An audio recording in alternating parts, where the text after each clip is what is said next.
We're live. This thing on. We're here. We're good. We're good. Ladies and gentlemen, boys and girls, children of the uppermost ages, farm animals, dogs and cats, birds, aliens, bros, sisses, B words, BANs, all of y'all. We are here. Ladies and gentlemen, this is the greatest professional wrestling podcast of all time. This is Let Me Book the Territory. I am the pod god, the pod tribal chief, Dub TC1. It doesn't really work the same as OTC1, but I am here. I am back. I want to thank my brothers for holding it down for me last week. I felt like my brain was going to explode, BA. I had this budget thing looming over my head. This girl was trying to this Clips album dope her way back into my life. It worked, by the way. And everything was going crazy. And then my brain was like, "Can you want to do a podcast too?" Nope. And I was like, "Oh, shut it down." I was like, I don't even know if Advil's gonna work for this headache. I might just have to start doing coke. I almost called Pusha T. It was crazy, but I'm back now. I'm good. Good. Man is in the building. BA, I walked into my budget review today downtown, and I instinctively sat at the head of the table. Aren't you supposed to always just assume if it's open, that's for you? Because if somebody else is sitting in the room, like, oh, you didn't choose this? Oh, this must be for me. Like, oh, this is clearly for me. Exactly. Clearly. Absolutely. Shout out to Ryan. I am in charge of so much at our branch, and I end up talking the most. The wise man is still in the background. He has not muted himself. It's all good. We're going to grind our way through it. But ladies and gentlemen. People can't hear it. We good. Are you sure? Oh, that's right. He's in producer mode. That's right. We can hear him. Yeah. So it's throwing me off personally in my hosting duties. Yes. I am Studio Mike A- because I'm got all this background noise in my head.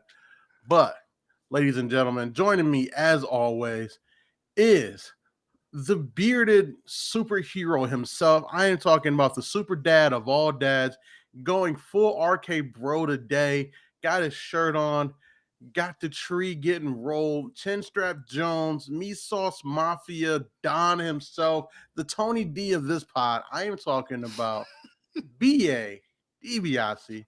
What's up, man? What's good, Dub? It's BA DiBiase in the building, aka this week the Armored Titan instead of the Beast Titan. I'm gonna bring a different Titan to y'all every week just because this is what we do. But yeah, I have to throw. I saw this RK Bro shirt at the bottom of my closet, and I was like, you know what? I'm gonna restore the feeling tonight. Why not? And bring back the energy of RK Bro. So yeah, why not? Not mad at it at all. Pop quiz though. Can you tell me what the bro Matt Riddle is currently doing? What promotions he's wrestling in? What titles he might have? Isn't he messing around in MLW if I remember correctly? I was gonna say I feel like the last place I saw him was there. I'm not sure where else he is. I'm not sure either. I don't keep up with him that much, to be honest. But yeah, I know he was floating around MLW, and he was. I think he was also talking shit about some people too, if I remember correctly as well. So, but that's nothing one thing Matt Riddle will do. He will talk some shit. Yes, he will. So nothing new. Would you rather be MLW World Champion right now, or have a match with Jelly Roll as your tag partner at SummerSlam? I'm glad you could talk about this. We didn't get your insight last week on the Jelly Roll topic. I would say I would rather be doing what Matt Riddle's doing than having to be to bear the brunt of carrying Jelly Roll in a match. That's going to be interesting to see. Randy Orton's a very strong guy, so he has to be. Roll. I mean, Jelly Roll delivers a very good chokeslam. Yes, he does. Yes, he does. That is the one positive thing I can say about this. Yes, we were all in the building, Cleveland, last year for SummerSlam. I've been walking through the fire. And I was like, all right, this ain't bad. This ain't bad. I mean, but I don't know, man. I would have preferred Drew Randy 8, honestly. Really? Yeah, like I get why they said let's just make this the sideshow. that feud, because the point you just said, Drew Randy 8. Like, how many times have we seen Drew versus Randy? So let's bring in the YouTube guy, and then bring in the guy that's always on our shows, because we can't get Travis Scott right.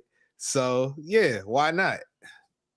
I mean, I hear you, and like I get, it's a chance to pop the casuals, and it's a big, it's a big card to fill out in SummerSlam. You got, I mean, what do we do? 6, 7 matches for like the 2 nighters. So you're talking about 14 matches. Yeah, So I yeah, get it. I don't know. I just we come from this era, BA, of where like WrestleMania is for them, SummerSlam is supposed to be for us. right, A right. Jelly Roll match does not signify for us. For No, it us who was screams in these trenches, WrestleMania. you know what I'm saying? Yeah, Like, so that's my, I'm like, all right. I'm like, all right, fine. But at least it's not, Miz or, like a mid Carter trying to carry Jelly Roll. It's a legit, first ballot Hall of Famer, one of the greatest of all time in Randy, and, one of the current greats in Drew on the other side, and somebody who just looks like they were born to do this in Logan Paul. So I'm fine with true. that. We're Right, far right. removed from the era of the Miz carrying every single Hollywood person that wanted to come in, and they're gonna put him in there with some people now. And I'm like, all right, still fine. Yeah, Travis Scott, you still fucked up. yeah, he did. He's getting called out by everybody about it too. Yeah, and that's one of the many reasons I'll forever be on Pusha T's side in the beef you have with him, because you came to my wrestling and you didn't stick with it. You just half-assed it. Like they Right. say, you do everything, which And to me, this is a shining example of what if I was Pusha Don T's been Tolliver, I'd talking be about. worried. Like, what do you mean he half-asses everything? But what do I know? What do I know? Right. Right. But guys, E-Ray is not joining us at the moment. He might run in with a steel chair and hit BA over the head. I don't know. Oh, he will verbally at least. Oh, for sure. For I'll sure. get the verbal chair shot. He's gonna come in guns blazing at some point and just rip us a new one on all of our takes, but it's fine. That Yeah, being said, absolutely. BA, you know what today is or what Sunday was? Sunday It's our was. Slamiversary. Yep, I was about to say Slamiversary. Slamiversary. So when we started this pod and when you joined us, did you ever think we'd be talking about a TNA pay-per-view? No, never. Because, like, I mean, to be really honest, in the way our schedule goes, it's hard enough for us to discuss AEW, even when AEW is good. So I was like, there's no way we get to the rest of the wrestling world. I'm like, and like, we live in this era where there's so much of it available. I just cut on my Roku and I could turn on an ICW pay-per-view if I wanted to. And I was like, I maybe don't know we if I should cover really one of those for the hell of it. Same Clown Posse. The wise man is shaking his head no. Oh, no Shaggy too dope for you, wise man? Why do you remember their names? I don't know. Don't ask me why. Just memories of childhood, I guess. I don't know. They were involved in WCW. The only reason I remember their names is because Eminem dissed them. Facts. Yes, he did. And the only reason I remember them is because he riffed their names, so I had to actually look them up. He called them Faggy Too Dope and Silent Gay. Came to Detroit, but y'all live 20 miles away. I'm quoting Eminem, wise man. The second I said I was quoting Eminem, people should have known that some not PC words were coming. It's okay. It's okay. Put the quotations around it. I don't know how you do quotations and whatever. It's fine. Anyways, Slamiversary. So yes, BA, what was your favorite thing about this thing? Because we all watched it by now. Hell of a pay-per-view. From the parts that I saw of Slamiversary, which were few and far between. Okay, correction. We didn't all watch it. BA watched the 2B highlights. All right, BA, My from what favorite. you see. the match with Trick and Joseph Hendry and Mike Santana, that was pretty fire. Can't even lie. Trick's entrance, shout out to Booker T with Whoop paying that trick. respect to Whoop that trick. Booker with his fit that he was wearing from his TNA days. That was dope. Trick gets it. Uh, oh yeah, 100%.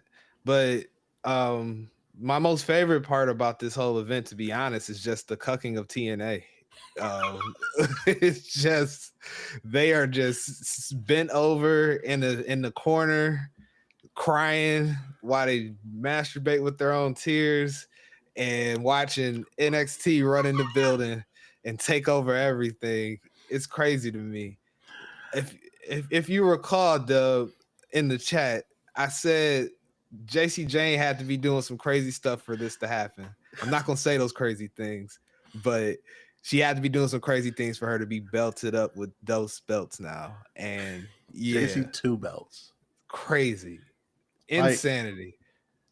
from the second she debuted in NXT, I would have bet any amount of money that there's no way that JC Jane would hold the NXT title, let alone that and the Knockouts title. Like that was just an insane proposition. And at Crazy. the same damn time, Future Voice. Yep. I mean, so let me ask you this, BA, because you were around. Is this partnership the same as the AEW partnership or different? Because in the AEW partnership, TNA was also giving up all them belts and getting bent over a rail and getting cucked. You remember Kenny had all of the TNA belts at one time, I think. Yes, he did. He was the belt The collector belt at that collector, period of yeah. time. Yes.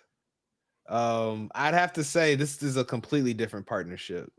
Um, it's the fact that you got the way they're using the talent. I say, like, I know we're gonna get into NXT a little bit later, but Santino Morello was on my TV like it was 2010.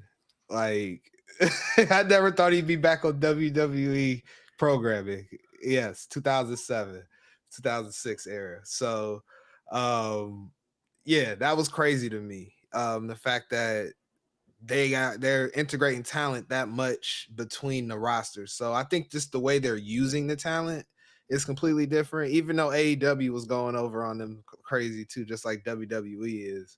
Um, this just the way that they're integrating the talents is a lot different, I feel. So, do you think that at some point? So, what do you think the end game is here for TNA? Like, That's what a great question, man. I what do really they do to honestly get their belts back? And like, what's the oh my god moment? Is it I was someone new going over both JC and Trick? Is it like a huge new event? Is it them bringing? Is it like a full scale invasion? Like what's the TNA payoff if you had to guess?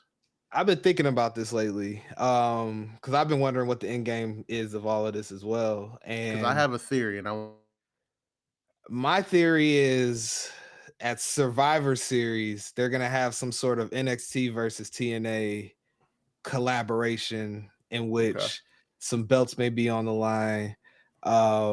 Just because it's war games. And I don't think they may do a war games team. They may have war games teams.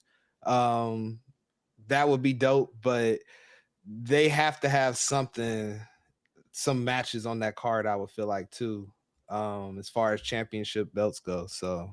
Um, so yeah, if they integrate NXT, I think that they would have their in TNA, they would have their belts on that pay-per-view. So Okay. Okay. I'm thinking something similar.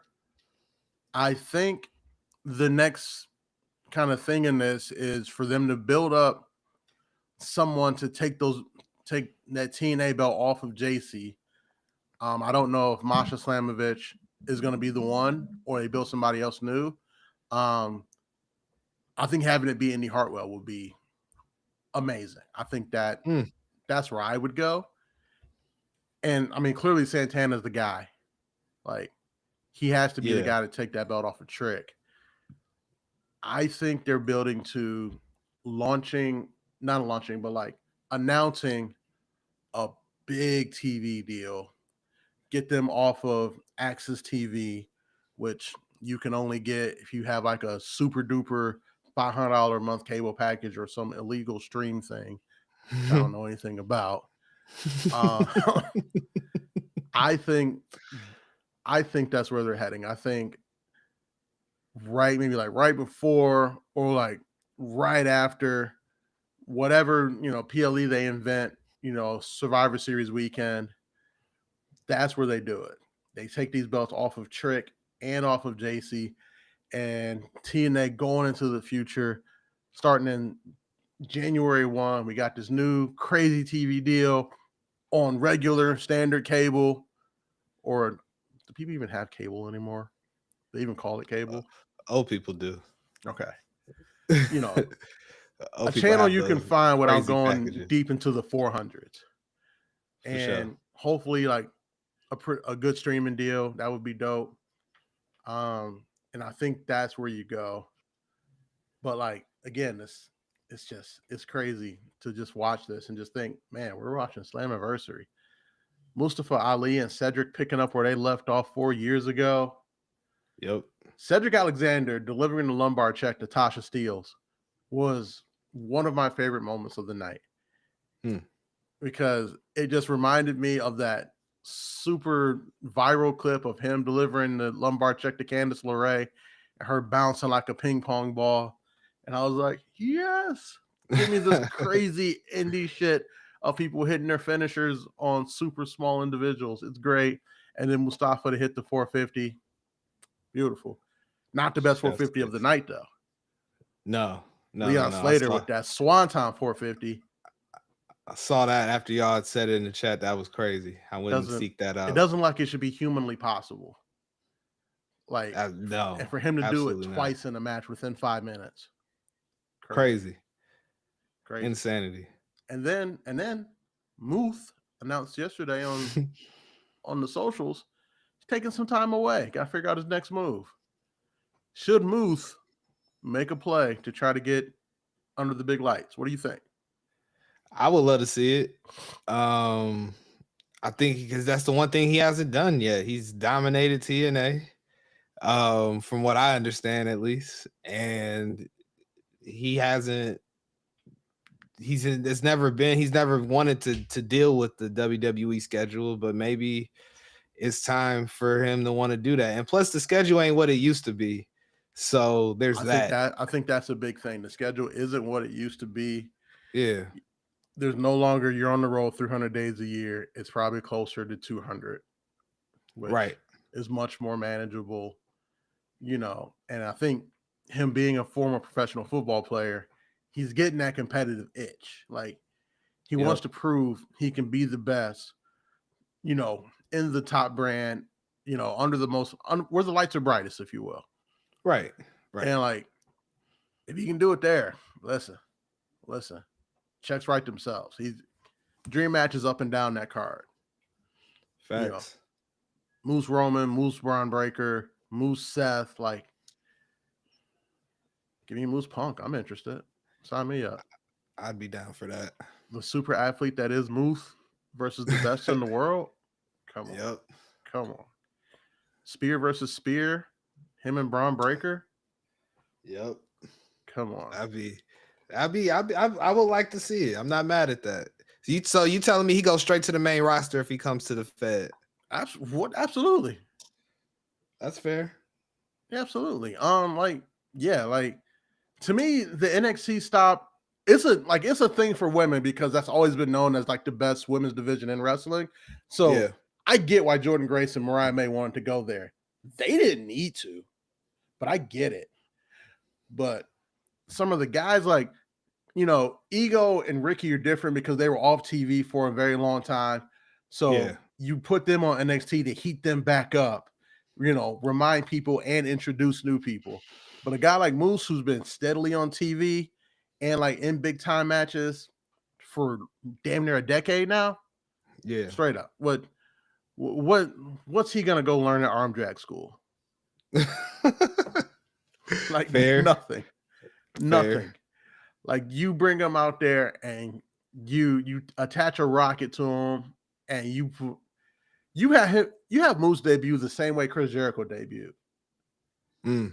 You have him Uh, walk out there with your top guy and you let him know it's time. Whether that be Cody, whether that be Seth, whether that be Roman, Punk, whoever. Like you let him know and you keep the music too. Yeah, keep the music. You can't WWE, I get, you got certain things, but you can't keep changing everybody's music.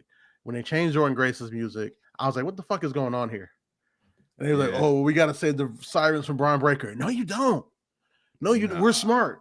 Trips, we're smart. Don't believe everything your father-in-law told you. We are very smart. I can tell the difference between the sirens for Jordan Grace's music and then the sirens with the fucking dogs barking for Braun Breaker's music. Like, right. come on. It's quite obvious. They don't give us no credit though. You know that. Like, I get it. When you write newspapers and periodicals, you're supposed to write at a third grade level because that's the average reading level of most Americans. Crazy, I know. But this is television. That's crazy you even know that. Like, that's a crazy fact. I never thought about that. It's a very true fact. If you read newspapers, they're written so that a third grader can understand them because people are idiots. It makes sense why a newspaper was one of the first things I read growing up. That tracks. That completely tracks. I got random knowledge for random things. I see. So we talked about JC Two Bells. We talked about Mustafa and Cedric picking up where they left off. Let me think. Is there anything else on TNA that really stood out to you? I need to know.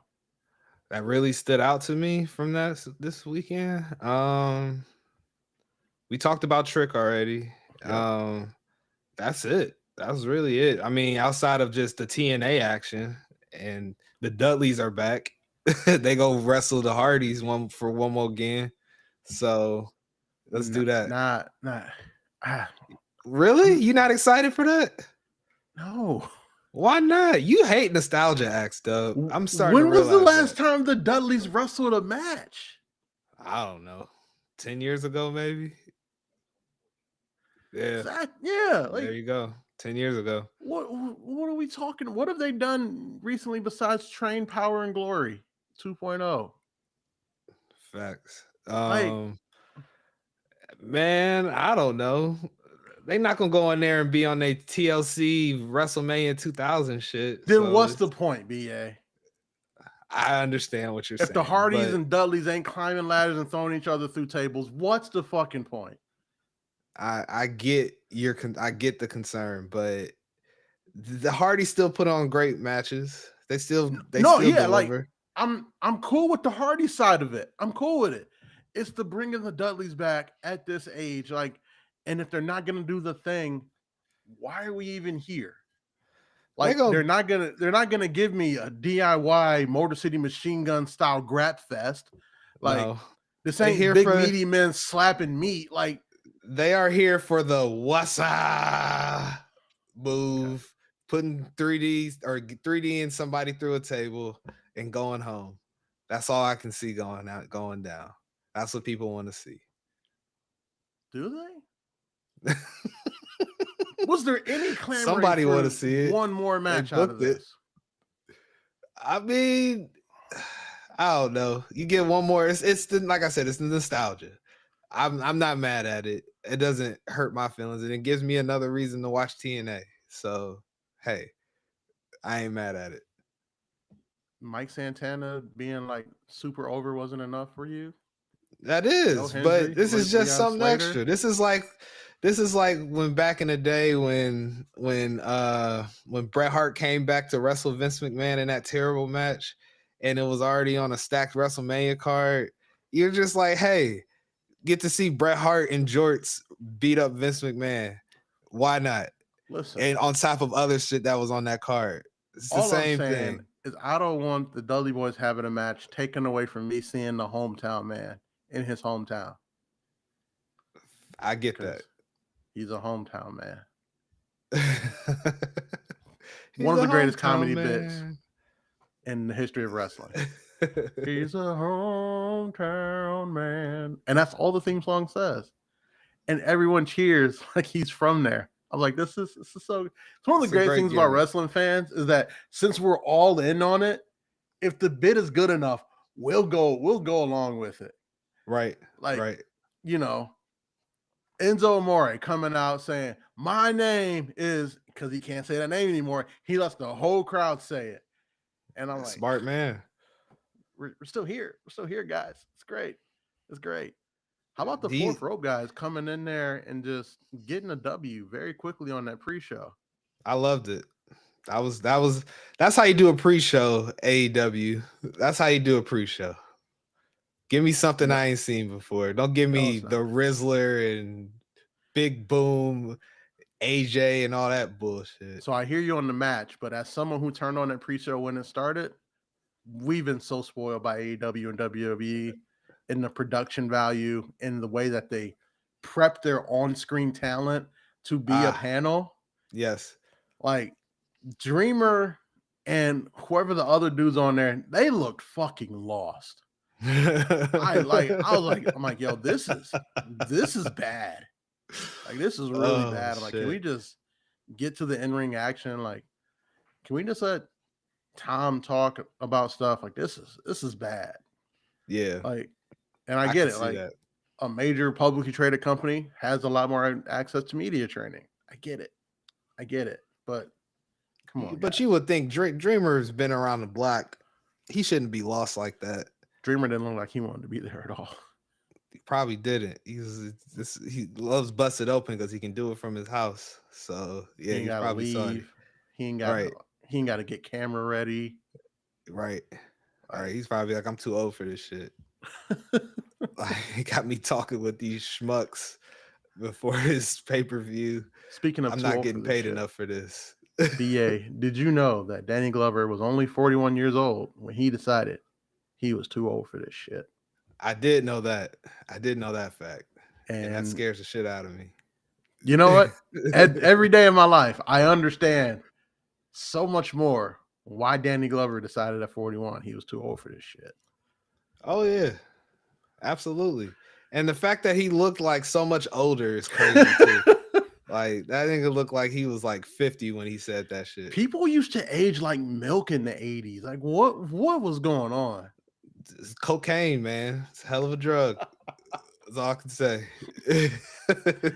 Oh, man. Yeah. Hell of a drug. Life must have been so hard. Like, matter of fact, speaking of life being hard, tangent here. There's a kid in the summer camp at my job. He was crying today. And I was like, what's he crying about now? He was like, oh, his balloon popped. Kid's like 10. I was like, he's crying like that's his balloon popped. I was like, you need to come bring him, sit him down next to me and let me explain to him that life is nothing but a series of your balloon being popped. You think he's ready to hear that from once a decade? You get a new balloon and then it pops, and then you just keep getting pop balloons. So man the fuck up, kid. Yeah, you too I old. was telling my mind that kid's in for a long, hard life. Yeah. If he's crying like that over a pop balloon. It must have been hysterical. Oh my God. You would have thought he got F5'd off the top of a playpen on top of a bed of spikes. He was screaming bloody murder. I'm looking like, what happened? Do we need to get into action? Like, do I need to call somebody? Like, oh no, his balloon popped. Nigga. Yeah, I'd have been salty too. What? I'd have uttered, I'm too old for this shit too. I did. So. I did. I said I'm too old for this shit. Oh, I get it. And then I told the counselor, I said he too old for that shit too. Tell him to shut the fuck up. Stop fucking crying. Right. That part.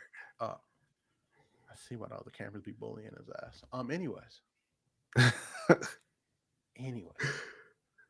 Slamiversary. AJ Styles was back. Oh yeah, AJ made an appearance. My brain couldn't believe it. And they did it in such a classy way. He didn't steal anyone's shine or anything. He was there to prop up. Was it Leon Slater? He came out, put over after Leon Slater got put over by Moose, who did the classy thing walking out the door. AJ Styles comes out in his old TNA music and proceeds to put over Leon Slater, the first X Division champion ever, putting over the youngest X Division champion ever. Very cool moment. I'm sure, and I think Leon Slater is only like 20. So you're talking about he wasn't even forming full thoughts when AJ Styles won that title for the first time. So literally someone who's been watching AJ Styles literally his entire life. That had to be a cool moment for him. I still want AJ to take that belt off of Trick.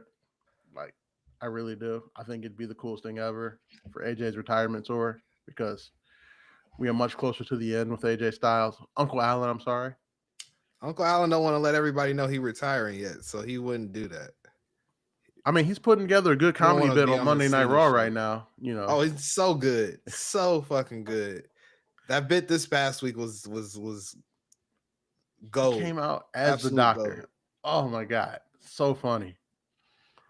And came out dressed as WWE medical staff. It was great. It was great. It was great.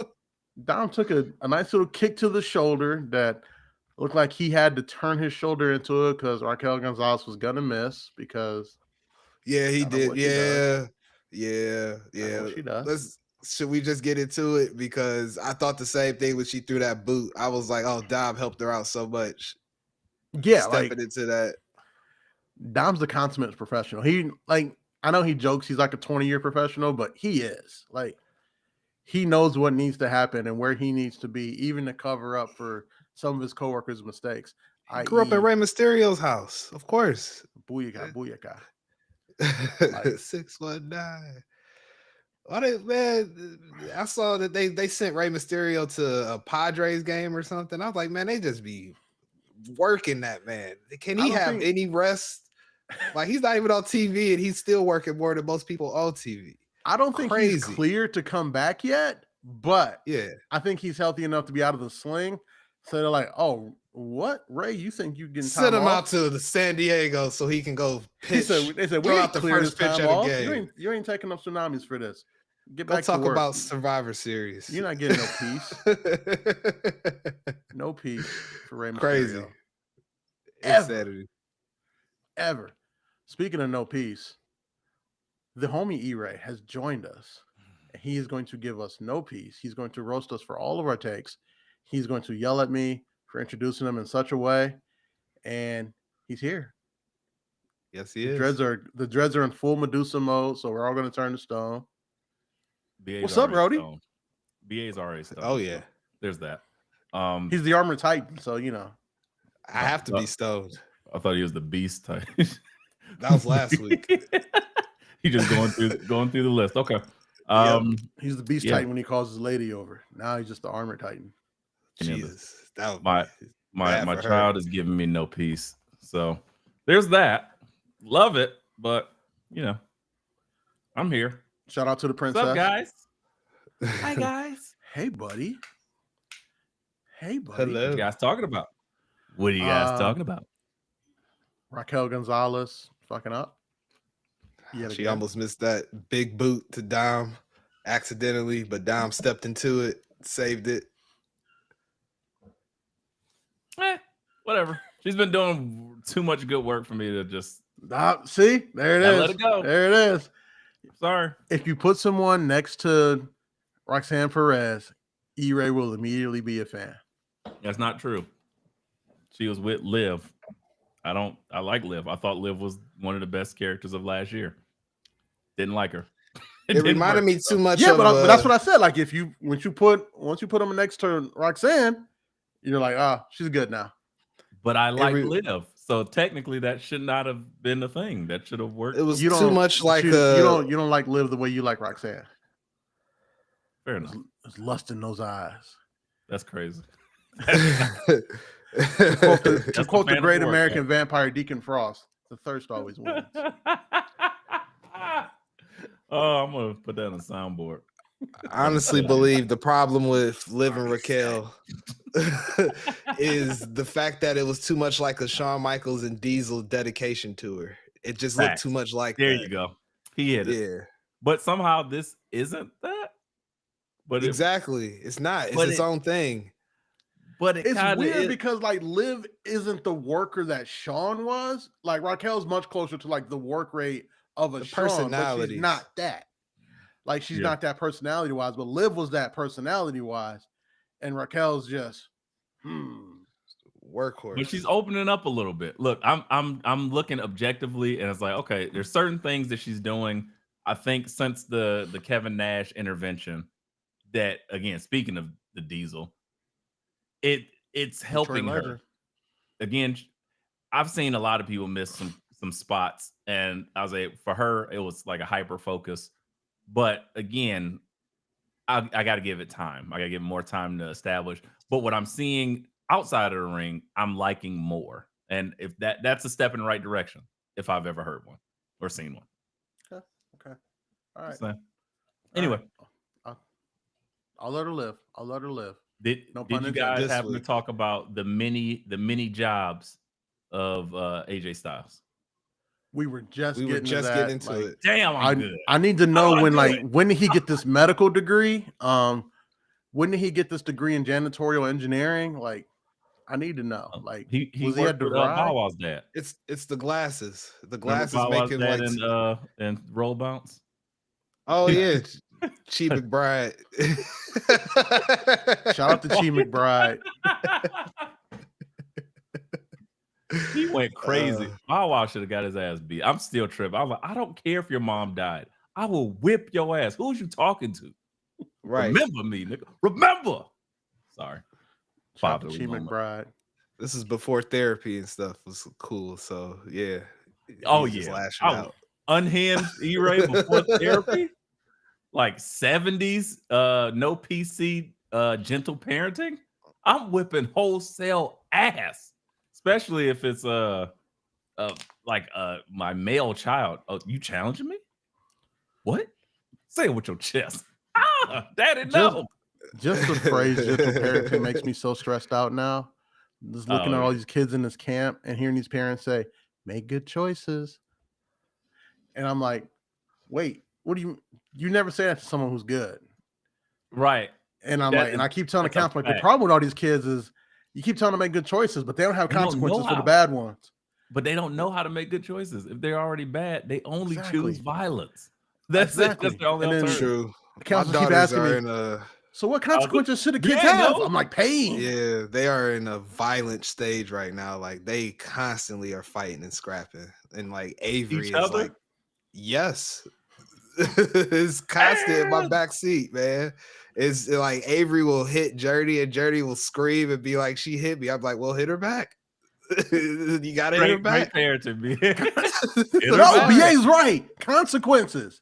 You gotta hit her back. Cycle, but it continues. But the consequences. When you tell a kid to make good choices, they have to realize that bad choices come with consequences. The best consequence of all is pain.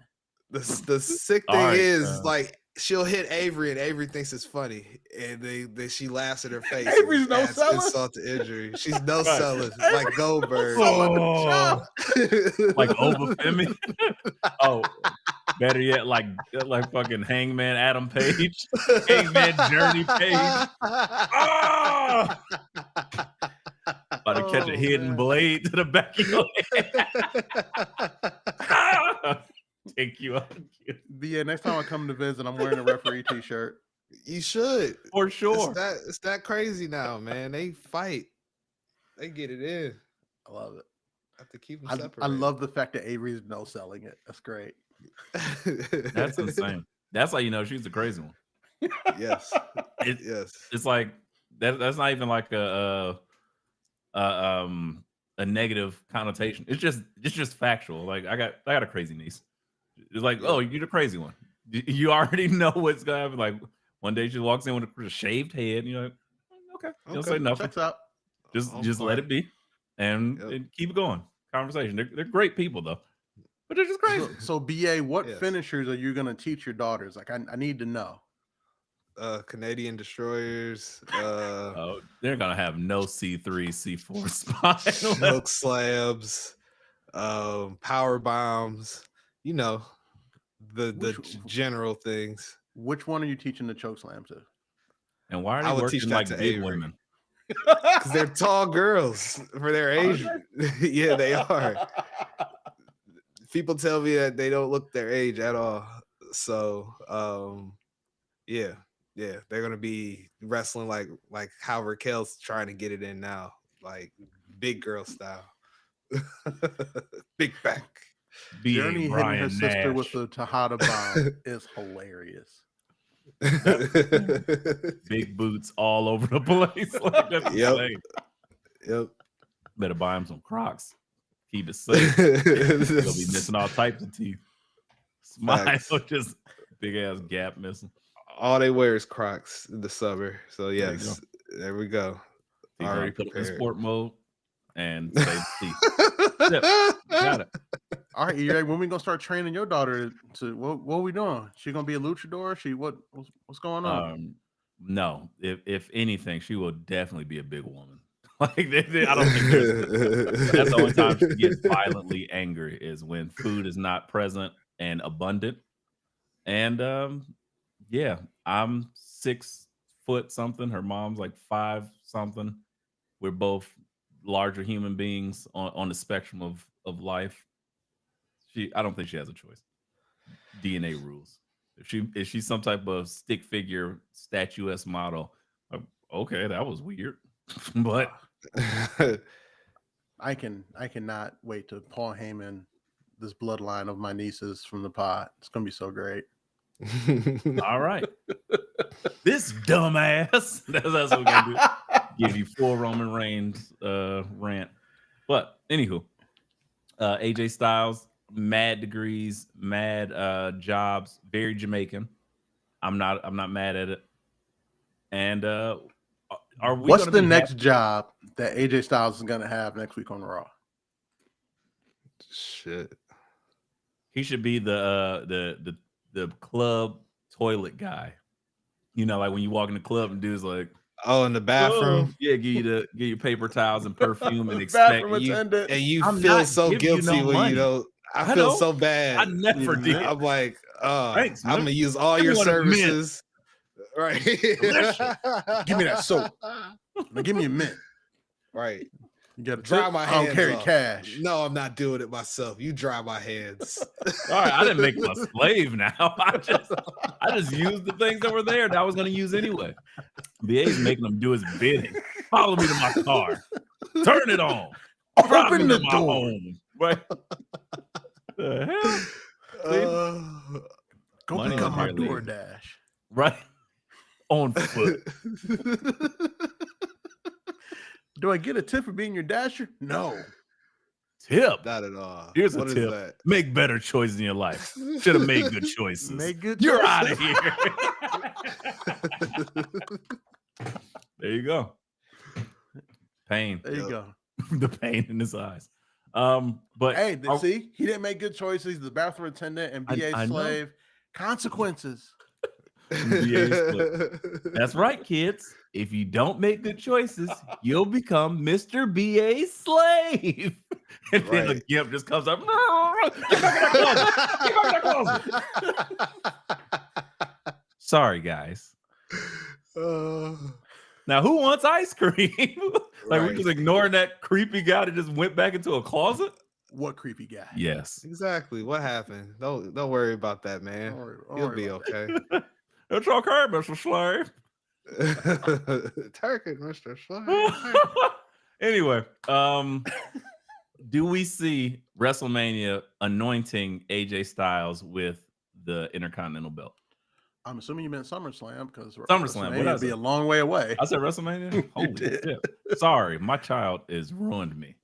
life is destroyed. Life is lifing. It's okay.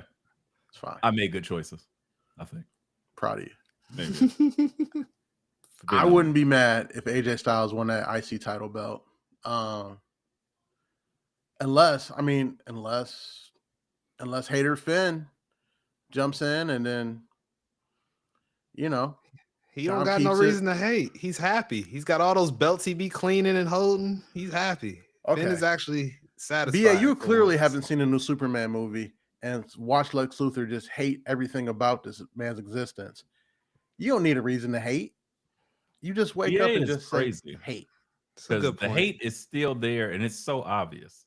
Every time he looks at Dom, and he just, here you go, slaps it on his chest, like, good job. Finn literally posted a picture of Dom and Roxanne at the Coldplay concert.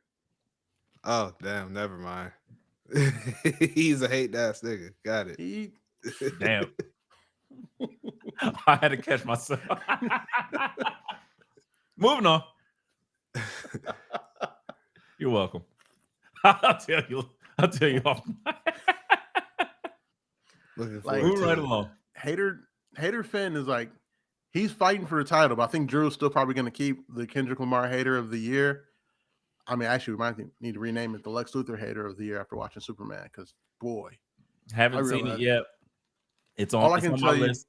is I realized I ain't been hating hard enough. Is what I realized. Do we finally get a good Lex Luthor? We get the best Lex Luthor in that Is he movie. better than Jesse Eisenberg?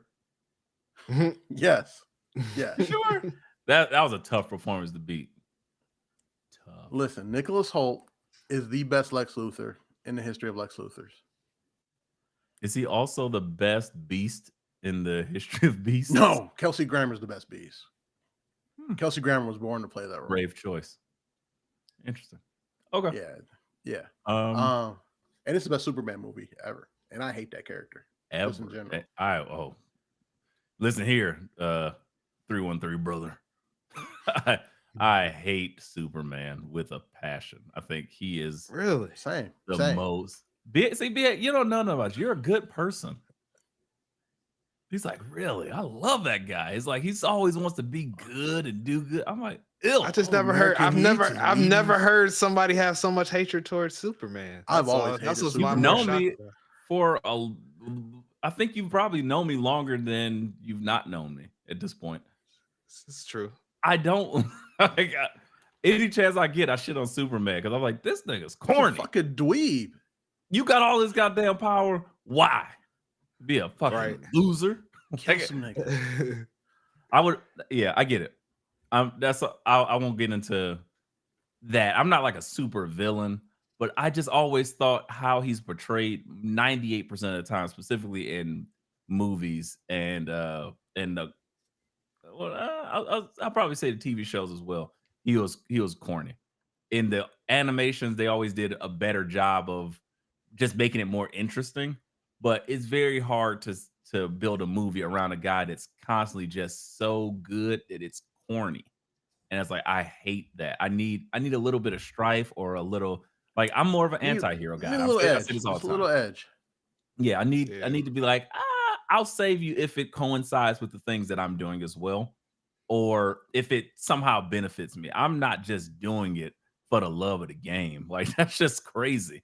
Like, who wants that? Blank man? I don't get it. It's so I never had a problem with him just like wanting to save everybody. I get that, but like my thing with Superman is, why are your enemies still around? Cuz you all powerful. You just eliminate them. Metallo wouldn't exist if I was Superman.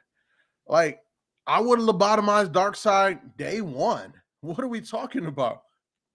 True. Sending Bizarro to the Phantom Zone, and then I'm breaking the fucking projector. Like, all his enemies should just die.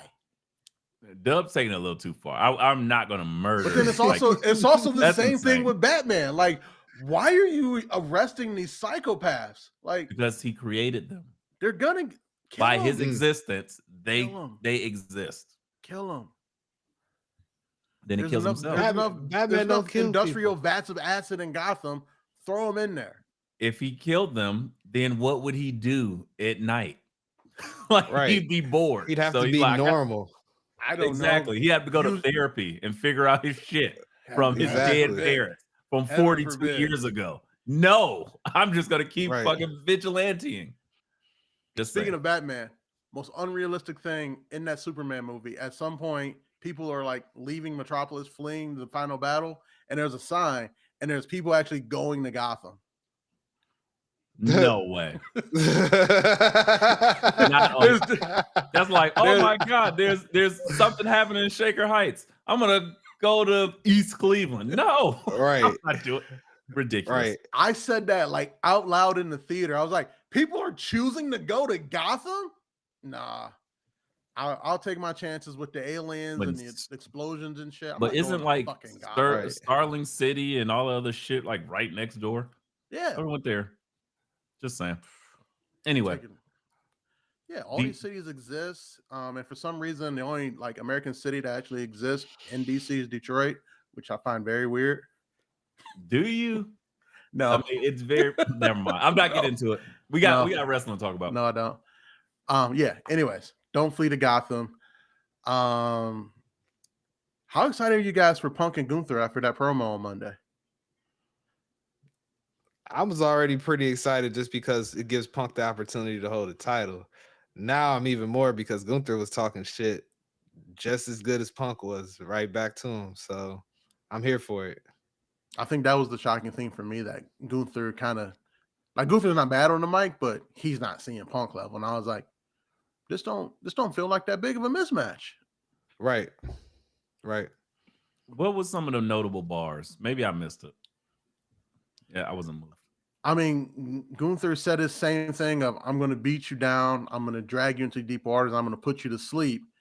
He said it's something about his ego. Yeah, too. he said that, Punk, like you have that. a great ego. You have this big ego because you left and they changed your name for 10 years. Yeah. I have this big ego because I'm here every night and I fucking earn it. And I was like, It's like, I was like, where was your ego when Sami Zayn put your ass up? Mm. Where was your ego when Jey Uso choked you out? Night, bitch ass nigga. What are you talking about? Stop this. Like, let me explain something about ego and hubris. We forget all the other shit happened. Yeah. Yeah. Oh, no, it's like a quarterback.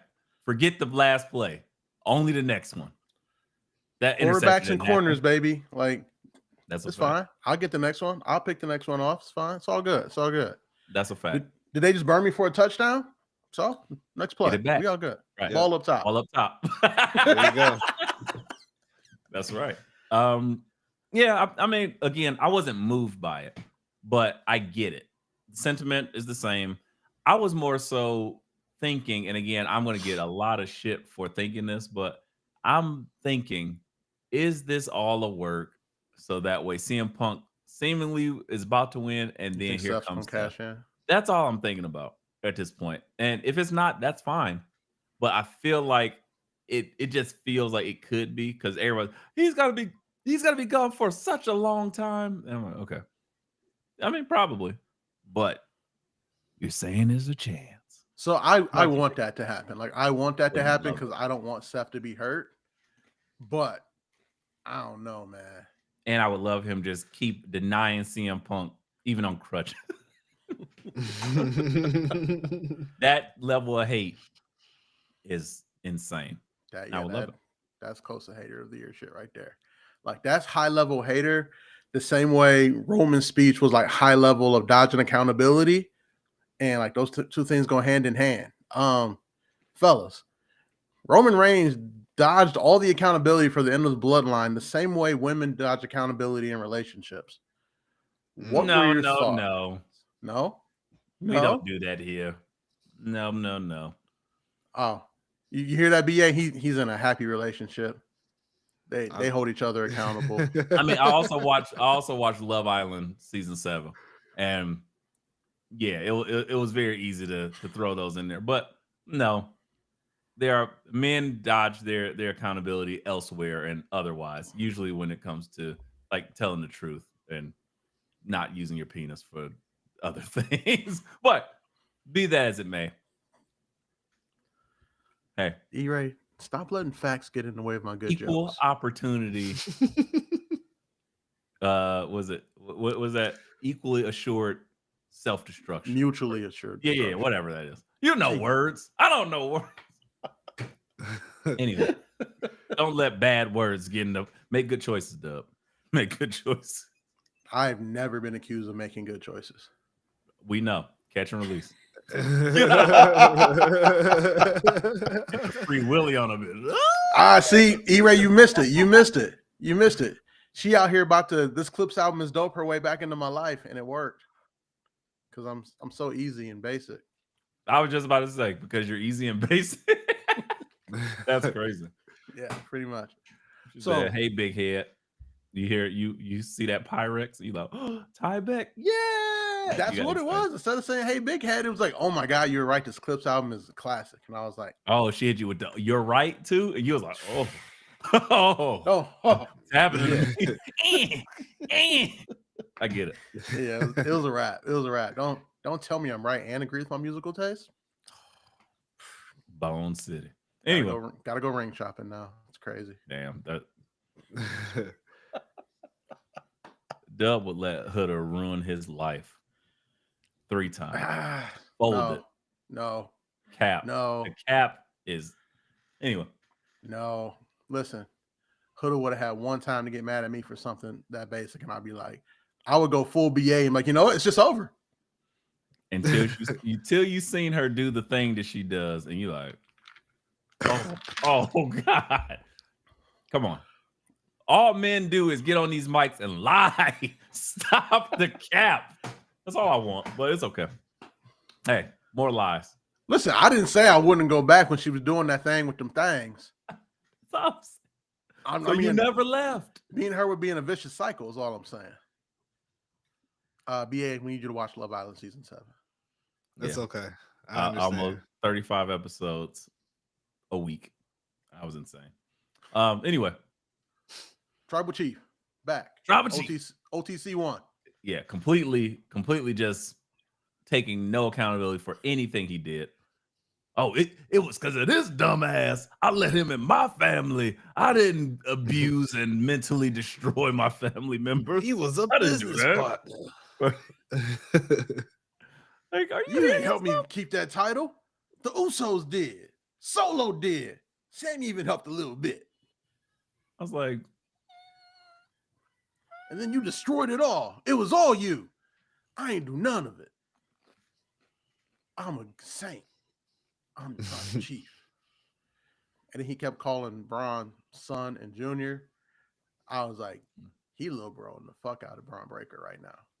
So much so that he had to interrupt our NXT to then announce on the treadmill in full Roman Reigns clothing. Like, I just walk on a treadmill with my shirt on and my gear. If Uce will take me back and trust me one more time, me and you will take on the Bron Brons.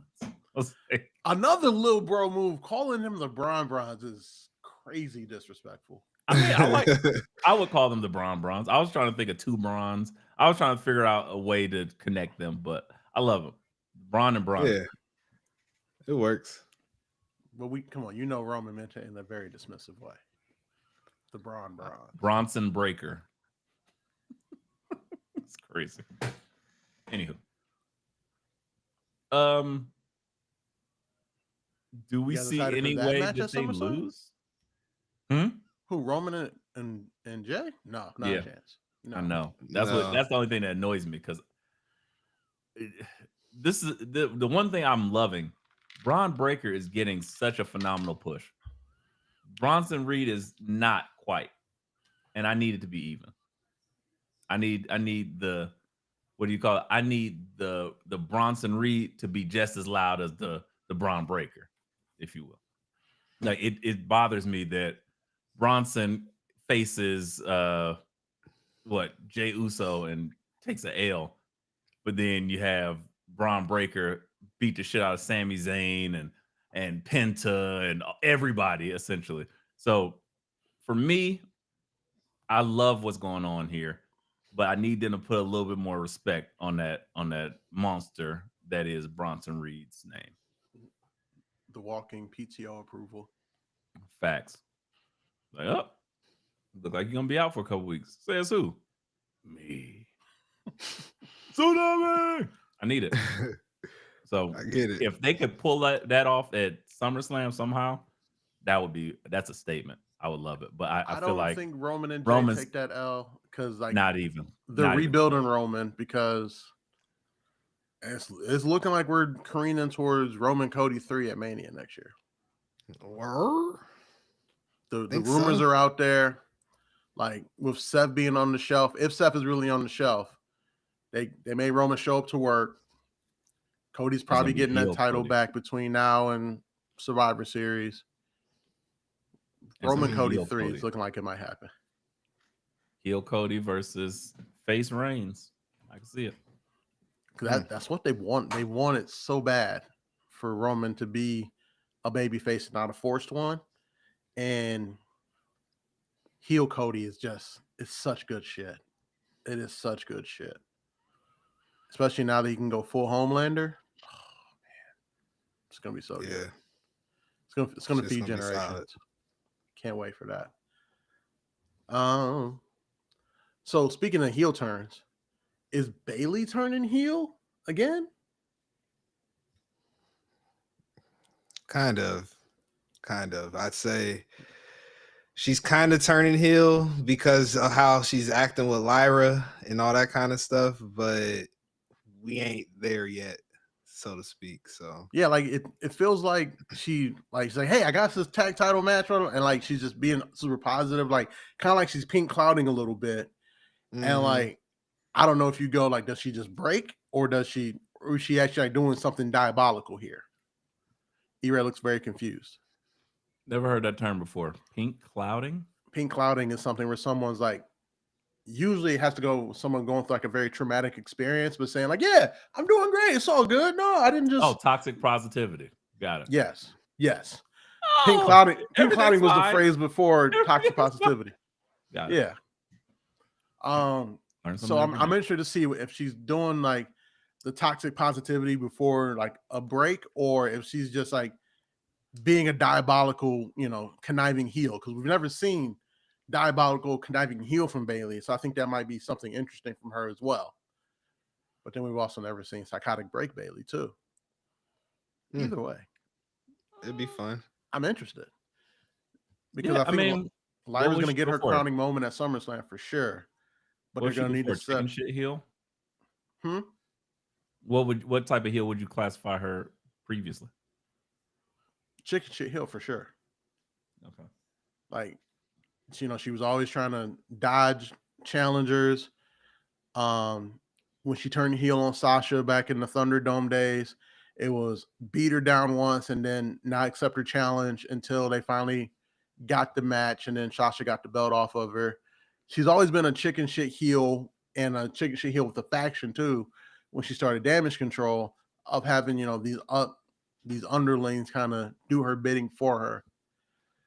So for her, like calling Io Sky an underling. Listen, it's crazy, but like I think her being a diabolical heel, a la a Karrion Kross type of just kind of putting things in place and moving things and making you think things are okay until she turns on you, will be a very interesting way to kind of develop that character as well. Yeah, I like the idea of specifically like, oh yeah, you know what, we got a match now. She's like, I got another match. Like, nah, it's cool. I like that. Like stuff like that, like almost like coincidence. I'm not mad at that. That's fun. It's entertaining, but I did have the same exact thought that you did, Dub. Like, so I'm like, is she going back heel a little bit? I like it. Yeah. I mean, I think at this point, Bayley could be a different heel. Becky is already doing really good heel work. We love a good Becky heel off. I love the fact she's wearing Hogan's colors purposefully to troll people. They called her Becky Hogan. That's not going to work for her. Lace up the boots, brother. I mean, I would still probably argue Becky has had more like iconic matches than Hulk Hogan, but maybe that's just me. What's the argument? Of course she has. Look, Hogan has what? 2 iconic matches? What? Let me hear these 2 iconic matches. WrestleMania 3. Slamming Andre. Bash at the Beach 97 when he dropped the leg on Savage. I'd argue the Warrior versus Hogan match was a big deal too. I'm not talking about for not the match. Yeah. The match was fucking terrible, and everybody knows it. They're like, "What is this?" And I'll do you a favor. I'll give you a third one. The Mega Powers Explode. Yeah, WrestleMania 5. I'll give you a 4th one. Him and Rock. There you go. Yeah, You got 4. there you go. What Becky got? Whoo. The Right first now, you just made the WrestleMania argument. triple She threat. ain't huh? Yeah, The first WrestleMania triple threat. yeah. Let me think. The match against Charlotte when she turned heel the first time. I would argue Okay. this. The man. Okay. Yep. I would argue this last triple threat that she just had with the IC title. Again, that finish was one of the dopest finishes I've ever seen. So I would say this. Let me rephrase that. Hogan has the iconic whatever, just because it that if you think about it, most of that shit is 20 plus years old. But Becky clearly has like, oh, I want to watch that match again.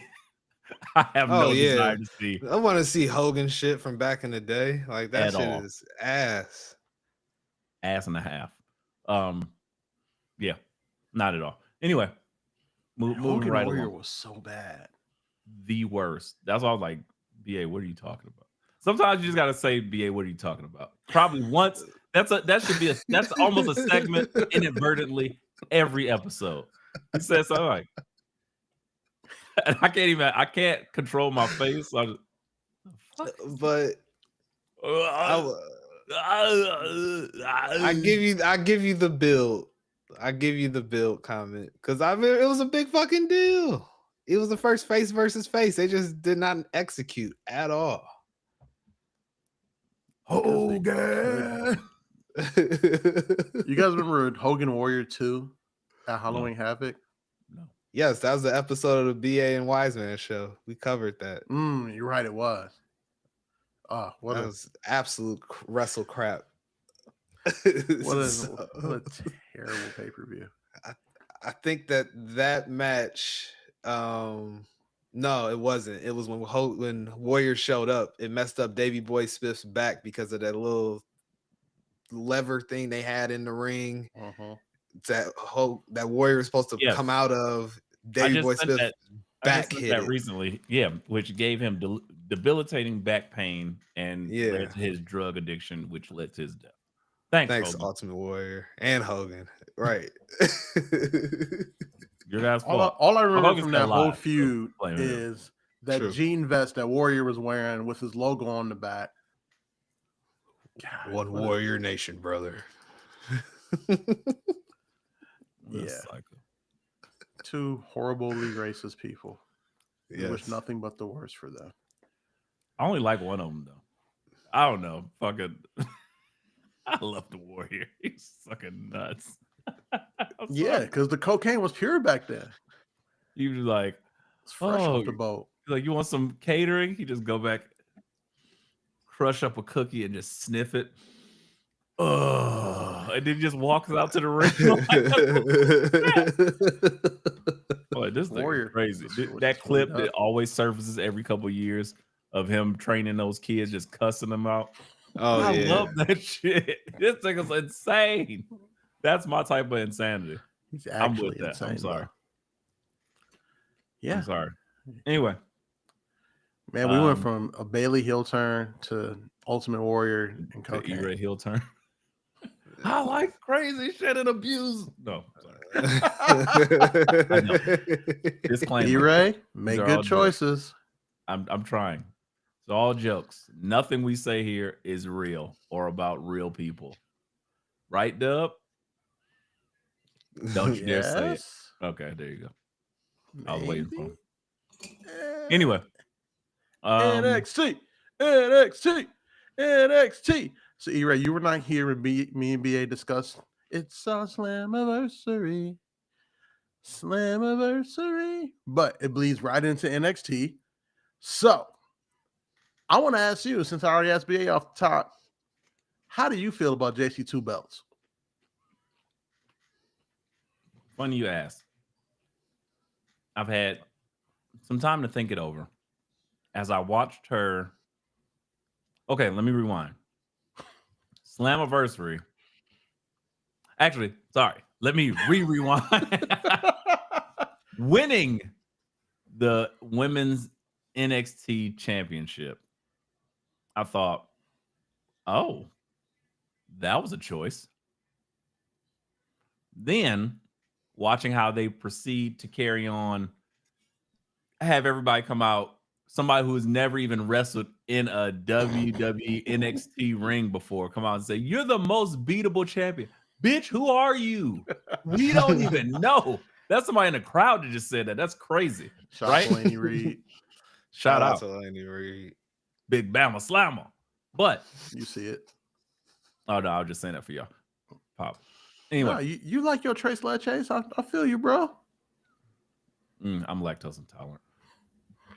As I was saying, almond milk, brother. Right. there you go.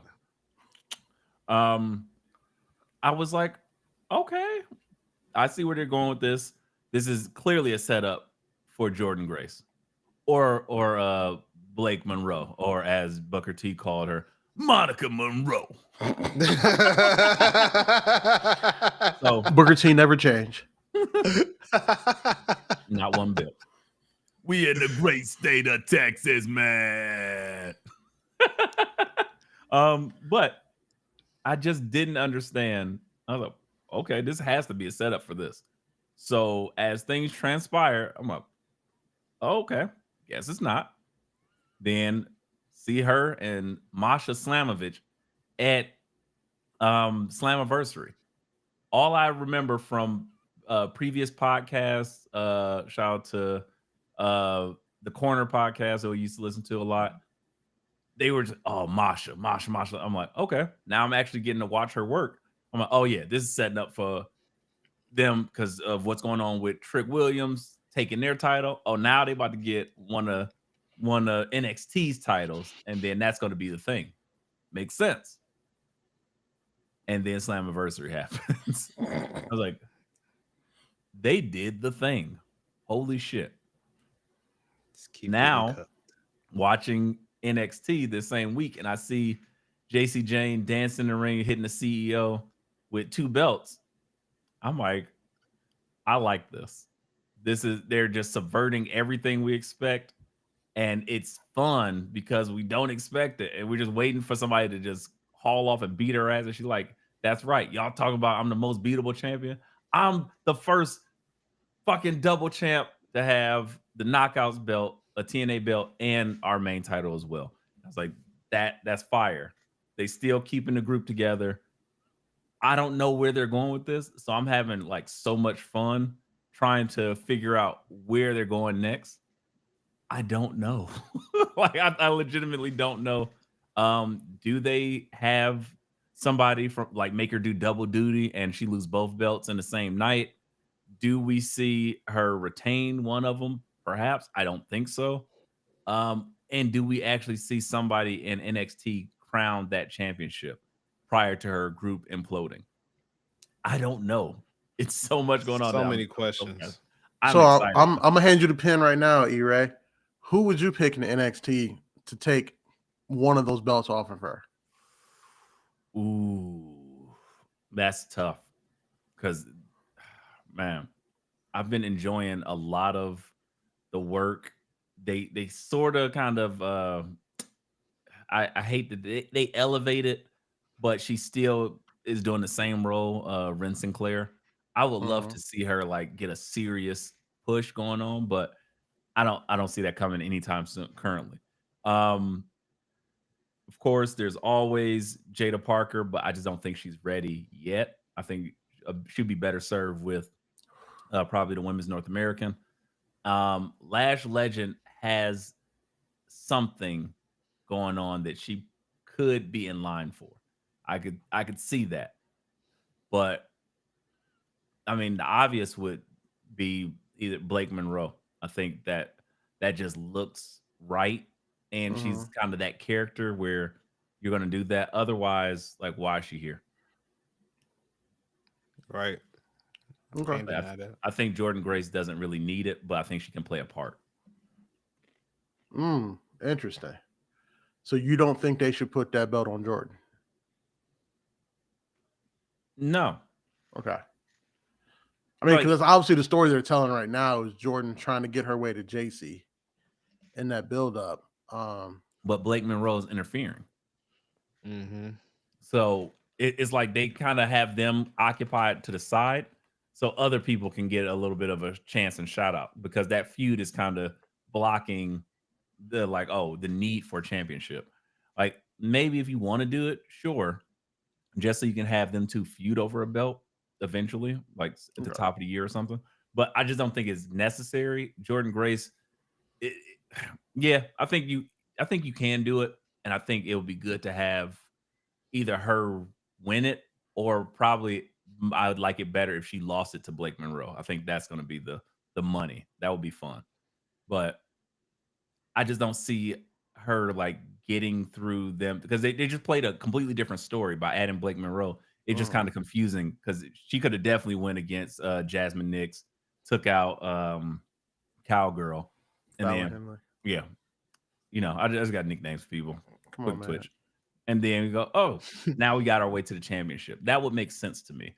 Or if they're plotting to have Masha or some of the knockouts come by, that's also smart. But they're telling such a weird story right now. I don't know where they would go with it. But I'm actually in tune. So E-Ray, how do you feel about Indy Hartwell taking that other belt off of JCJ? Our girl Indy. I like it because she beat up a racist. You don't fight racism with civil unrest and disobedience. You fight racism with your fists and your feet. That's how it works. Yeah. Yeah, I like that idea. I like that idea a lot. So, BA, let me ask you this question. Would you have JC lose both those belts on the same night, or would you split it up? That'd be such a slap in the face, low-key. If she lost them on both, she's the most beatable champion ever, according to our girl Lainey Reed. I mean, I'm just slapping in the face when you held both titles. It's never been done before.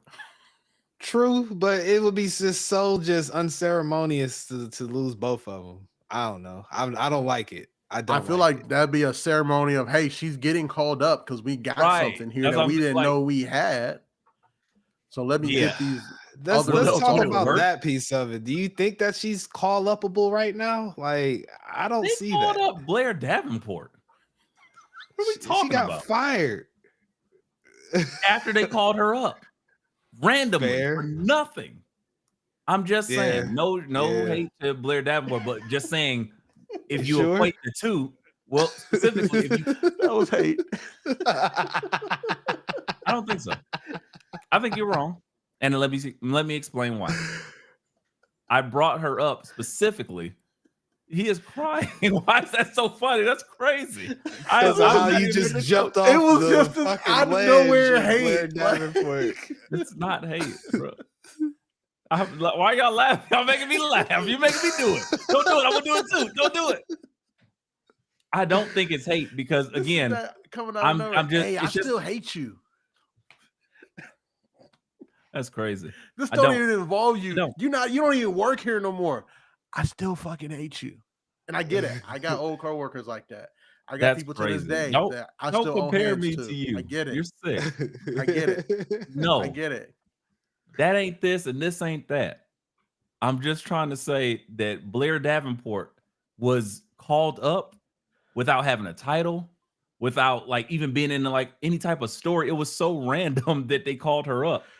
So to not call up somebody who has literally 2 belts right now, your 2 biggest belts in the partnership company that you have, would be insane. It's like, what are you talking about? Is she call upable? Is she championshipable? They just fucking did it twice. Like, what are we talking about? I'm saying, are y'all buying it? Are you buying it? That's all I'm saying. I'm not buying it. That's all. Fair. And that's a different conversation. Not buying what? Not buying what? Her losing both belts on the same night? No. That she's be serviceable on the main roster right now.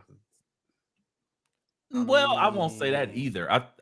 I do buy that because again, we had plenty of randos just on the main roster that they got 2 mid-card belts on the main roster right now. They need to fill out challengers for.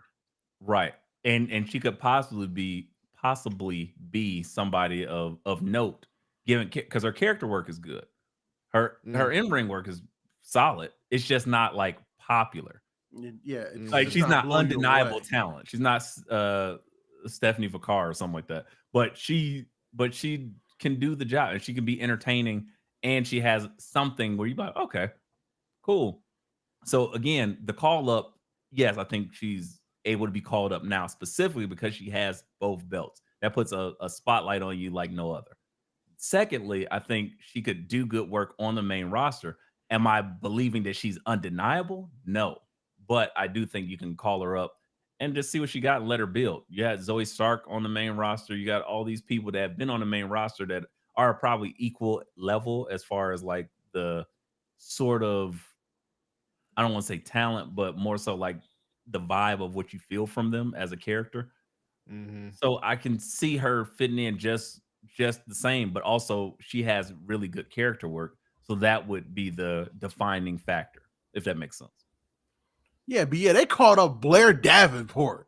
See, it sounds crazier when you say it. I was like, I don't know. It sounds different. Connotation different. Yeah, it has some hate into it because Dub's a hater. So big hater Dub. I meant no harm. I wake up extra early to have more hours of my day to hate on motherfuckers. So I feel it. That's crazy. It's not. Everybody's too nice. Everybody's too nice in this world. That's why Trump is president. Anyways. Huh? Yeah, they was being too nice, and he just hated his way to the White House. You had to he's say about to hate us out of all our money. But he's not taxing overtime anymore. Nope. He's about to hate all of your immigrant friends out of here. He's about to hate you out of all your Medicare. Not. Never mind. I can't even say that. That's not PC. Say it. Nope. We haven't been PC in years. I know. I'm trying to clean up our act here. I'm trying to just keep pushing that mop. Toxic Avenger, just sweeping up the toxic waste around here. All right, E-Ray Styles over here picking up a new job of cleaning up podcasts. Right. We put on my bow tie next week. Yeah. Can I park the car for you, brother? Need some lotion and some mints. No. No. BA's like, no, get in the trunk. He can't even ride the car. Get in the closet. No, anyway. You're not good enough for the closet. Get in the trunk. Jasper just push the baby oil to the side. Definitely puts people in the trunk. Got it from my friend Sean. He may also have baby oil somewhere. Those chains are insane. His music just has chains shackling around like fucking Ghost of Christmas Past. It's insane. Jasper Troy, everybody. Jasper Troy. Hey, LFG coaches were all over the place. Booker T messing up on the mic. 9 seconds into the show, Undertaker coming out, American Badass, chokeslam and trick for some reason, still can hardly walk. Bubba Ray. You're just going straight through just saying how happy he is that Brent Sinclair is doing okay. It's weird. It was weird. It was random. Felt weird. Why did they pick the LFG coach invasion to be in Houston of all places? Why not at the PC where them niggas work every day? Because Taker lives in Houston. Taker ain't flying because he's got like a metal hip or something, probably. So, yeah. Michelle Cool. Like, it just felt or is weird. Taker not like, flying the integration because we don't know where weird. he was on January 6th? What? Huh? Listen here. You're a little too light in the ass to be saying that to me. Yo, that should have been the moment Trick tried to steal on him right there. Like, whoa, what the I don't even know what that means, you old cracker. What? Right. You old cracker. That's like, crazy. Like, don't say no pause-worthy shit like that to me. Like, nah, hands. Yeah. Is that real cowhide? Can I touch it? And hold it. Yes. Like, what are we doing here? This is weird. I don't like this Taker. Okay, so we're kind of fixated on the Taker of it all. Besides the choir of Whoop That Trick, still one of the greatest things ever made. Wrestling is just better than everything. Always. I need to know, do we see this as like a crowning moment for Trick getting chokeslammed by the Undertaker? Did that make him look better somehow, or do the thing for him? Or should that have went differently because he's a 62? If Taker could walk, I would have said, yeah, crowning moment. But Taker looked like he looked at that ramp that was only like 12 feet long, and Give me a motorcycle. I feel like I saw a tear roll down his eyes when he realized he was going to have to actually walk and not Damn. slow Taker walk. Damn. So, I mean, from an industry standpoint, yeah, taking a choke slam from Taker's, taking a stunner from Austin, crowning moment. But I don't know. Trickle like Which one's bigger? Give me a stunner. Yeah, give me a stunner too. Yeah. Like Pat McAfee still has his stunner in like the reel to open his show. That is how valuable that stunner is. Yeah, you gotta stun me while I got beer in my mouth so I can just give it a Triple H. And then fly backwards or hit that Austin Theory. That man had like a 7-foot vertical. Oh, Right. the Austin Stunner. Theory cell. Beautiful. So great. Austin Theory It's like get some well Super Smash Brothers shit. I was like, what the fuck? 100% out of here. Austin Theory, get Right. well soon. Because again, dude, there's a spot for you somewhere very soon. Facts. But I would have preferred what I thought you meant in the chat, E-Ray, of a full LFG invasion. Like Trick Williams getting ready to beat down Taker, and then Team Taker comes in and, you know, they do what little they can in the ring because. Well, I said that, and my initial thought was when he said you're a little too light in the ass to be talking to an OG like that, blah, blah, blah. I'm thinking he like, all right, I'm an OG, but let me send out so-and-so. This motherfucker did it himself. I was like, wow, Undertaker must pose. That was crazy. That was a little crazy to me. Like, it didn't feel like a crowning moment. It felt like, I'm going to just take you out. And I was like, yeah, I don't know if I like that. But fine. I like Taker shit talk more than I like him choke slamming Trick. I didn't like that part. Don't ever tell me I'm too light in the ass. Oh, no. I mean, that is a saying, though. Let's not act like that's not a thing. That's a hood saying. I was like, you saying a lot of what hood? hood? What hood you from, cuz? Oh, sorry. Hold on. Are you from Inglewood now? Hold on. Wait. Right. Hold That on. Detroit Hubers went out the window to turn into fucking Inglewood Hubers. Yeah, Inglewood sorry. Hubris is crazy. I got a little crazy there. Where you from, cuz? Like, what? Like, Dub, you okay? You got the Alizé? We ain't want your punk ass bike. I don't know. I think it's the blue cup. I don't know. Oh, There you go. gotta be careful. Yeah. Too much blue around. This is a gang-friendly podcast, by the way. We respect both the Bloods and the Crips. We don't want any beef. And everybody in between. Right. We respect all of y'all. Yeah. No problem. I ain't Yeah, even my name y'all by space name. partner That's how in much jail was respect I got for y'all. MS-13. Nope, I just said we're not gonna even name the other names because that's how much respect we got for y'all. Wise man, hit him with the blank. Just saying, my space partner was MS-13. He was not good He at spades, says it by again. the way. Just keep saying it. He was like really bad at spades. Like I was in my head, I'm thinking, I'm like, you must be way better at killing people than you are at spades. Because you suck at this. But because I think you kill people, I'm gonna carry the team. And we won every game. We won every game. Out of fear. Yeah. Hey, I was about to say people were reneging on purpose and shit. I know I would have. Oh, I lost 5 books. Nope. These other motherfuckers was trying too. I had to carry the team. Oh damn! I was out here like LeBron on the Cavs the first time around. Oh, he was Detroit. He was Jamario Moon. Straight. You scored 29 points straight. Yeah. Jamario. I don't know what to do with this. Take it back. Yeah. He wanted to Activate. bid an 8, and guess who made 8? Me. One man by myself. He said he had 4 winners. I watched all his shit not go, and I was like, "Whoa, all right, Yeah, here 2 we go." queens and a jack. Like, I got 4 books. No, you don't. No, you don't. But I don't want to die. Give me these books. Help me, Scotty.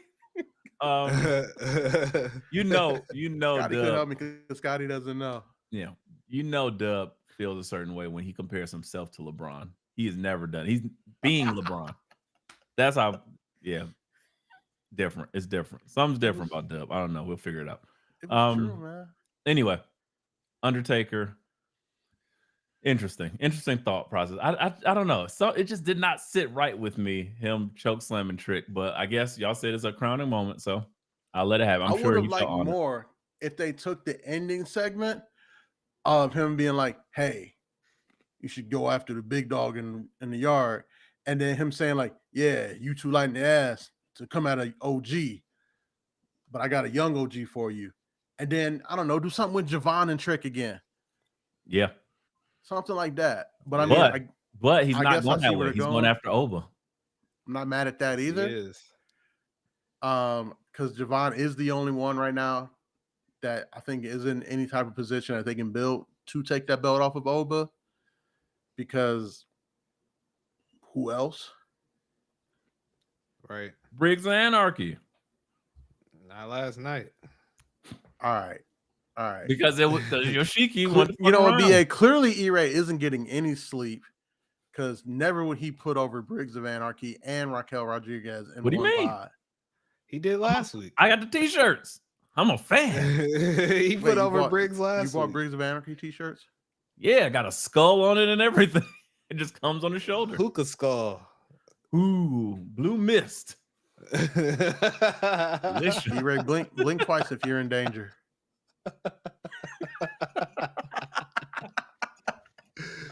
Man. Anyway, yeah, I didn't love the intersection of the LFG people just doing Ava's job. Like, what are we doing? Get out or not, or have your LFG people come. I don't know. It bothered me a lot. I didn't like that, but maybe I was the only one. That's cool. What else? Is Ricky Saints dead? Was that supposed to happen? I don't think so. I don't They either. just fell off. How the stage fall off? He didn't fall off the stage. Stage fell off. He just walked. Oh shit! It's like what is this? Fucking Fusion Frenzy, like Mario Party or some shit. You just. I mean, hey, good thing it happened at that point in the show, and not when Taker was making his slow walk to the ring. Oh, that would have been a travesty. That happened to Taker. Then we would have some real problems. I am. Next thing you know, HBK is getting accused of elder abuse. Oh, took it too far. Elder abuse is a real thing in America, ladies and gentlemen. It really is. Yeah, I've seen it really is. beat up his dad. Yeah. I've seen it. Look, I was with my own eyes. eyes. Financial elder I was like, abuse. through your eyes? I was like, whoa. Shut up, fucking Wait, grandma. did you say financial elder abuse? BA, have you been party to some crimes? Not I, but I've seen people getting taken advantage of. Yes, by their families. Absolutely. And you just watched it. I was like, show me. BA just watching like, I got a stock for you. I got an investment opportunity. Right. You want to come on over here? Just sign here. Just sign here. There you go. And just Hey, Mr. BA, why does this contract say pump and dump on the top of it? Don't worry. Industry phase. He stopped.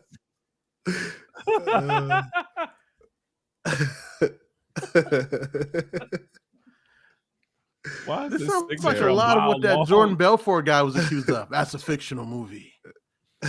Sign here. Right.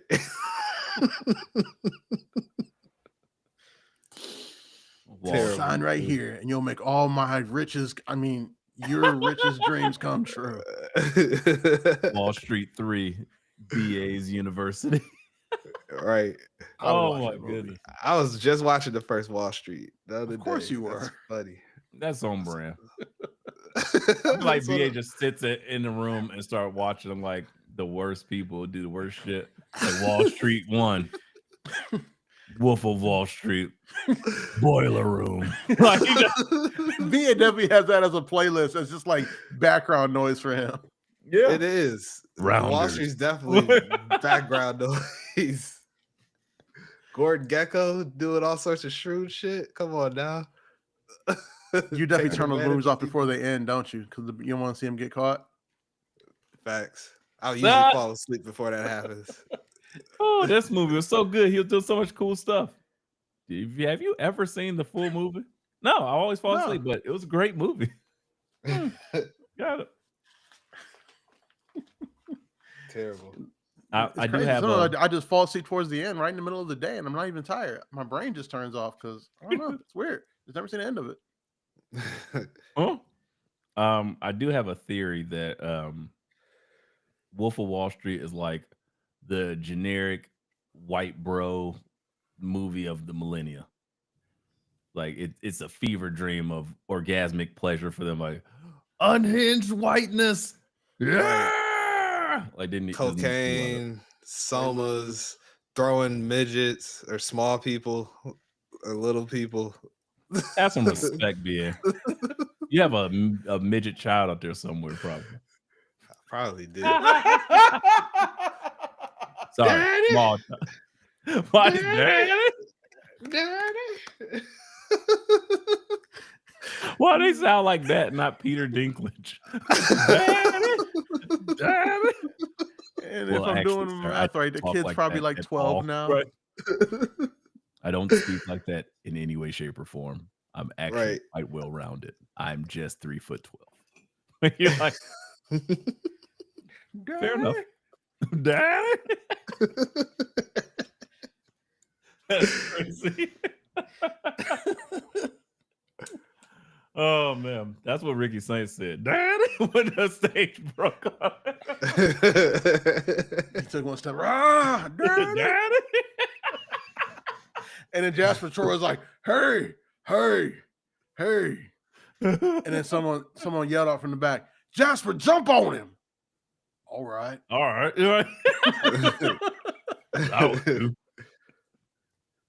Jasper Troy is just me with chains. He just walk around angry.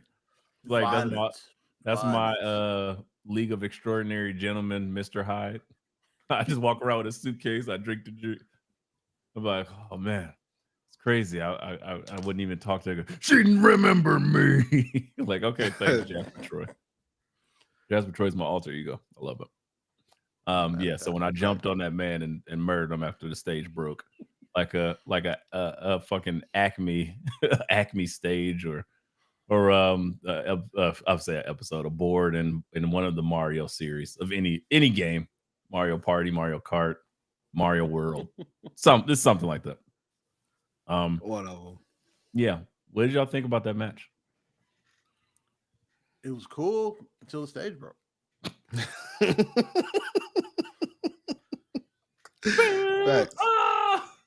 was like, oh, what are we doing here? Like, why is Jasper Troy intimidating the referee? When did this turn into Mortal Kombat? Yeah, in the pit, just oh, he's dead.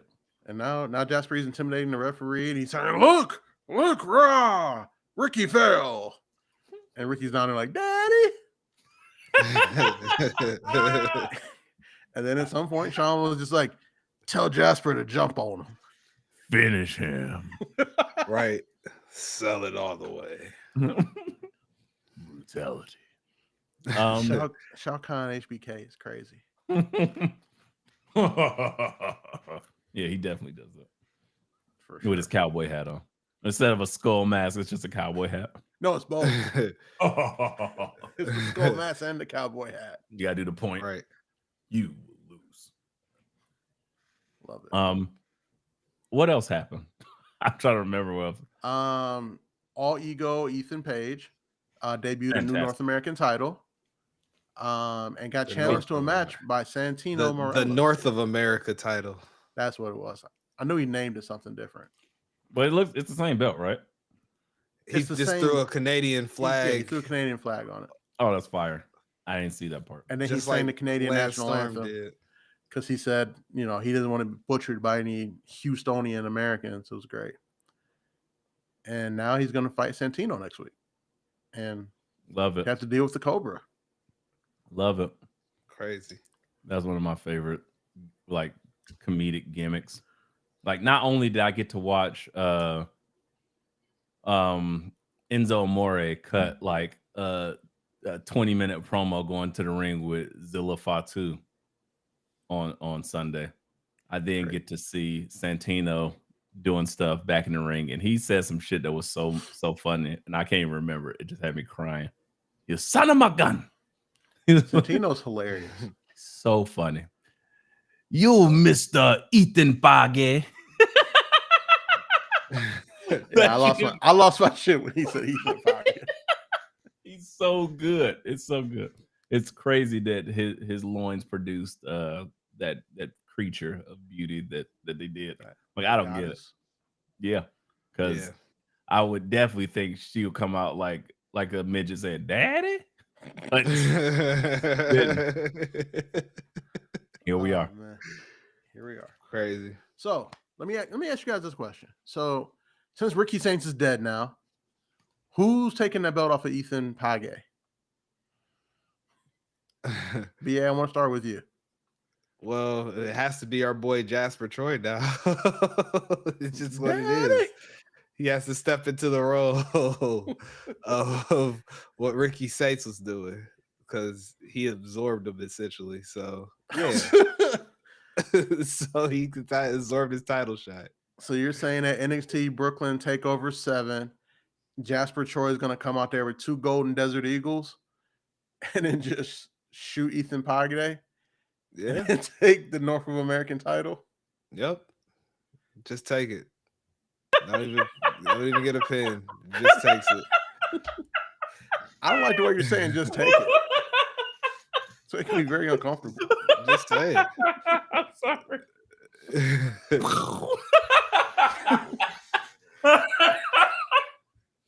Oh my god. Anytime I can get a Golden Desert Eagle Jasper Troy reference into a pod, I will take it. But funny enough, that's not even what I was thinking about. Where he just shoots him and takes it. It's like it's much more akin to fucking unhinged Quentin Tarantino in From Dusk Till Dawn. It's like, why'd you kill him? He was trying to escape. So you put his pants down. Oh my god, that movie is one of the funniest movies, unintentionally maybe ever. But yeah, that's what I imagine, him just like blowing people's faces off and murdering them like unceremoniously, and then walking out with the title like, and new. I guess. Chains. Okay, Jasper Troy, you got it. Jasper Troy walks in with Golden Desert Eagle, shoots Ethan Page, doves fly, John Woo flick. I'll say John Woo. Easily. Okay, I can't bring up any more movies. I'll talk about it offline. But anything else from NXT of note? Not whoop that really. Tree, whoop that trick. You just gonna start singing that? I love it. Whoop that trick. Whoop that. No, So, I think that's pretty much it. Guys, episode 200 is next week. Mm-hmm. We talked about this offline. Are we gonna make that official? Make 200. We're gonna do something special for 200. Do like just fuck all this shit. I mean, we can do predictions, I guess. Why BA is becoming fucking Marlon Brando before our eyes. We're gonna make you get reviews. I'm doing my best Tony D impression. Massacholi.